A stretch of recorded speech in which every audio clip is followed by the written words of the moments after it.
World war 2 கடைசி காலகட்டத்தில் Hitler வந்து பங்கர்ல வாழ்ந்தார் அப்படிங்கிறது நம்மள நிறைய பேருக்கு தெரியும். ஆனா அந்த பங்கர் எப்படி இருந்துச்சுன்னு யாருக்கா தெரியுமா? பெர்லின்ல இருந்த அந்த பங்கர் வான்வழி தாக்குதல தாங்கக்கூடிய அளவுக்கு இருந்திருக்கு. இந்த பங்கர் 9 மீட்டர் ஆழத்துல இருந்திருக்கு. இந்த பங்கருடைய மேற்கூரை மட்டும் 3 மீட்டருக்கு இருந்திருக்கு. வெளிப்புறமா இருக்கக்கூடிய சுவருடைய தடிமன் வந்து பாத்தீங்கன்னா 4 மீட்டருக்கு இருந்திருக்கு.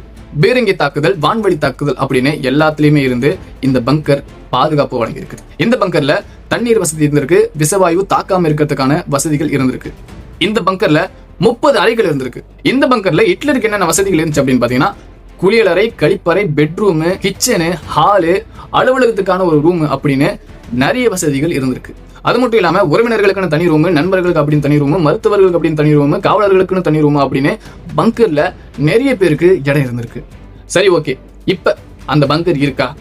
இருந்துச்சு அப்படின்னா இப்ப எப்படி இருக்கு? இப்ப அந்த பங்கர்